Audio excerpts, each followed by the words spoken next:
Welcome, Frank, to the CMO Corner, short edition. Thank you very much. I know that South Africa is your favorite country, so welcome home. That's what I should have said, actually. No, more, definitely. For many reasons, by the way. Yeah. Give me some of those reasons before we get into all the stuff we want to chat to. Well, nature. Yeah.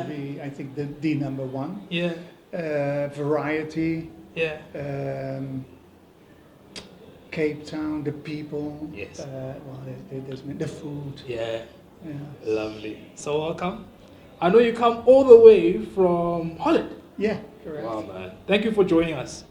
So, as we chat and you hear at the Nedbank IMC, I want to touch on a couple of things. First and foremost, I want to talk to you about your theme that you discussed. So, if I read your theme, you say how marketers can step up to drive more humanized growth. For me, there's a couple of things that stand out there. First is marketers, which is basically the platform of the show. And then you talk about humanized growth, but you also say step up. So I would argue that we're not there yet, and we need to raise the bar. Why is it important for marketers specifically to raise the bar? Before we get to you defining humanized growth for me. Sure. I think there's a lot of, in the international arena, a lot of press about CMO crises, yes. CMO tenures going down, yes. CMOs being replaced by CGOs, yes. Chief Growth Officers, and so forth and so forth. And a lot of people are very depressed about it and about the future. I think by now, in universities, in jobs that are being aspired, marketing is now below realtor and some other like some real shocking facts.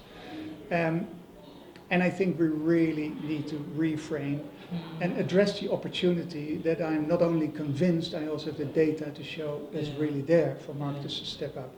There's a lot of good reasons why it happened. Please give me some, yeah. Well, for example, digitization and the fact that in the digital space we can measure the return on investment. True. And well, the old adage that of every dollar you spend, half would be wasted, but we just didn't know which half. Yeah. CFOs were very happy that with digital and performance marketing, yes. those days were over. Mm. Problem is that marketers started running after all these shiny new tools. Yes. And went for short-term marketing performance focus, which in itself has a lot of benefits. Companies like Booking.com have, created incredible value through that. But what it completely takes out of the conversation and the focus is the brand and building brands, which is a long-term 100%. effort.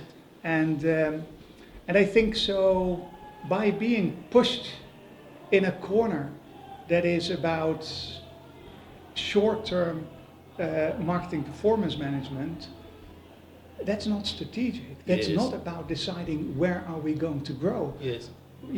A performance marketing expert is not a party at the decision-making table of the company's strategy, the company's vision, the company's purpose, etc., etc. So I think that's where marketers have been lured into, and they need to step back and they need to regain that position at the decision-making table. Love that. So before we get to how they can actually do that, I want to talk about this concept of not just growth, but humanized growth. Yeah. What is it? That is very important. Humanized growth is basically the shift away from short-term shareholder or profit only focused growth to creating value for the long term for all stakeholders. Okay. Your own people, the colleagues that work for you, customers who you serve, communities in which you operate as a company, and capital markets as shareholders. So it is about doing that for the long run. Yeah. And the good thing is that we've seen in our latest study also that across the board, not only in marketing, but in all other functions, including CEOs, they do care about creating value and managing all these different stakeholders. They just don't know how. And that's where marketers can step in. Got you. That is, if marketers take the driving seat in that, then they are back at the growth decision-making table and they can indeed drive more humanized growth. And I love that because my understanding of what marketing is exactly that, the growth vehicle in an organization. So if we then say they need to drive this, because my next question was going to be, who then drives this humanized growth? Is it the CEO? Is it the CFO? Is it the CMO? Or is it everyone altogether? It's definitely everyone, Yeah. but I think there's connective tissue needed. Okay. There's a spider in the web needed for that. Yeah. And marketers are definitely best placed for that, because marketers by nature are very receiving and perspective oriented, if you know what I mean. Like they think about customers and what are their needs, what are their unaddressed needs, Yes. what are frictions that we can address and create value for them and for us. So that's like, it comes very natural to be outside oriented. And the new realities is that it's not only about customers, but you've got to do the same thing for consumers, for regulators, for NGOs, for government, etc., for all these different stakeholders, for shareholders. You know, you need to understand what is it that they want and why do they want it. You know, all those companies say, yeah, we're short-term focused because shareholders, you know, won't allow us. They punish us if we don't deliver this year's profit. Have you seen Amazon stock in the first 5 or 7 years? They were loss-making consistently, and they only grew. Why? Because they had a long-term story, a long-term growth story. Storytellers in the companies, who's that? In my book, that's marketers. Yeah, why aren't marketers working with CFOs to write that long-term growth story? Yeah. Because the CFOs have ideas, they're just not good at communicating them. And I do these speeches also for CFOs, and I tell them, I say, yeah, we want to work with marketers. They're operating in silos. So I think there's an opportunity, there's a must, there's a real need for marketers to step up and reach out to the CFO, to the CHRO, to the CEO, and all others in the C-suite. But they need to be that spider in the web, and they can be the architect of this growth strategy. I love it. So what does the path look like, or the process, or if there's tools we can use? Because you touched a bit on the study as you're speaking now. So the first question is that, and then secondly, I want you to cover if we can access that study, or how definitely. we can access the study. Yeah. So let's give you a top line. Yeah, just the top line, because indeed, in our study with over 750 worldwide thought and industry leaders, big quant and what have you, 52 markets. What was really surprising to me, in all honesty, I had not expected that. Whatever the function, whether it was finance, HR, operations, you name it, for all these functions, when we interviewed them, managing the needs and the wants of all these different stakeholders is a top 3 priority. So it's not that they want to go back in time and just think about short-term profits and shareholders. Their question for the study and why we did this study is, so we want it, but how do you do it? What's the roadmap? Where do we start and what do we do next? Exactly. So what I did in the speech just now is I laid out that roadmap, a 5-stage roadmap with 5 drivers of humanized growth, and then I zoomed in specifically in the role that marketers can play in that. Lovely, lovely. And how difficult do you see that being for marketers in the current context of what is happening in the economy, the role marketing has currently in the boardroom? Well, if I think of the economy, especially in South Africa, I'm sensing a sort of regained optimism and positivity. So it's, as opposed to a few years back. But still, growth is very hard. You know, yes, some things are going the right way, but finding growth is still extremely hard. I think my main point to this audience was, you can earn your spot at the growth decision-making table, but it starts with yourself, with how you act as a leader. Do you let yourself be pushed in that corner of performance marketing, and for every dollar you spend, you need to show me how much next week you have made for me? Or do you have the courage to stand up and lay out a long-term strategy, which you will need and which the company needs? So It's difficult. Yeah. For sure it's difficult. Yeah. Otherwise, so many more would do it. But I think this study shows a pretty clear and pragmatic roadmap. And to give you a very brief summary, it starts with grounding yourself in the reality, really understanding all stakeholders, including yourself, their needs. Yeah. And as I said, I think that's where marketers can play a big role. Then it's about reimagining the future.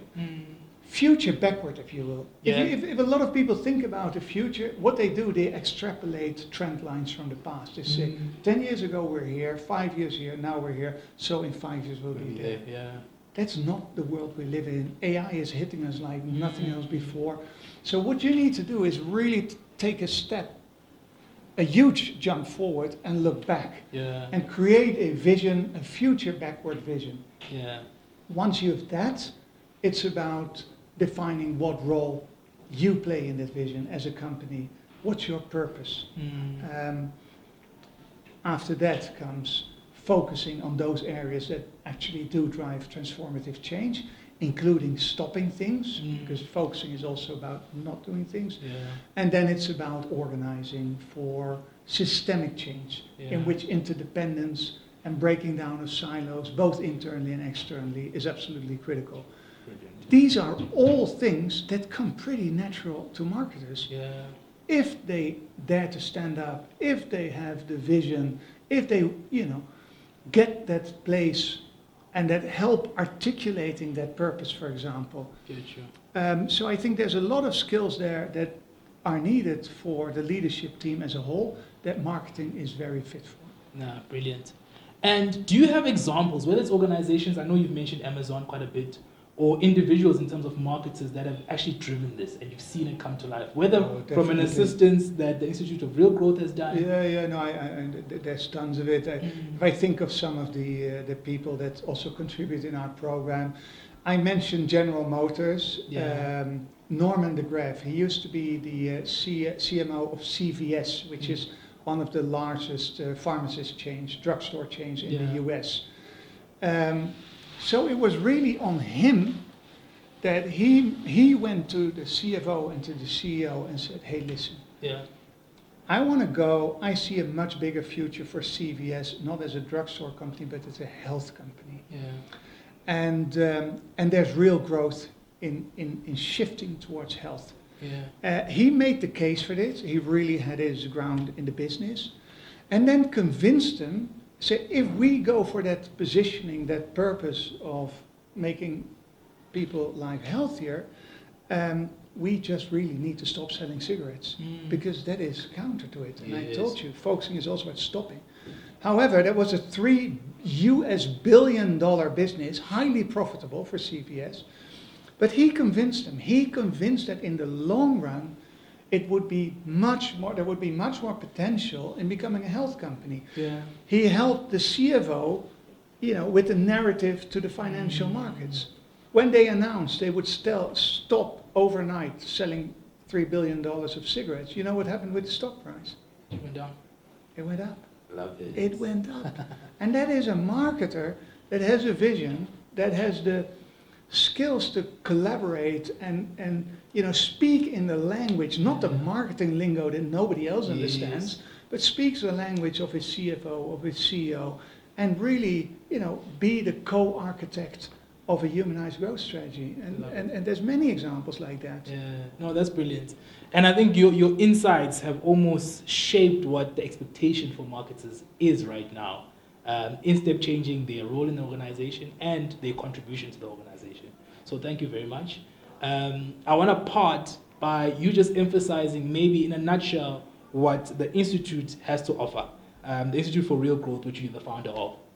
So the Institute for Real Growth is a platform, a learning community for CMOs and other senior growth leaders. And we run a number of CMO educational programs for CMOs across the world. We've always had great representation from South Africa, which is really nice. Lovely. But they come from all continents. And for a year long, 100 selected CMOs work together, learn together, but develop their own humanized growth plan for them as a leader, but also for their business. And, feel free to look up our website and maybe get nominated by one of our partners, because we have a number of partners and they nominate CMOs and other growth leaders to join those programs. We also run an online version together with the ANA in the US. But that's also a global, so it's a great networking, learning, but also application of strategies kind of program. Love it. Thank you so much. So what I'll do is when we release this, I'll have all your links in the bottom of the description and people can access all the information. Great. Cool. Thank you, Frank. Thanks, man. Cheers, man.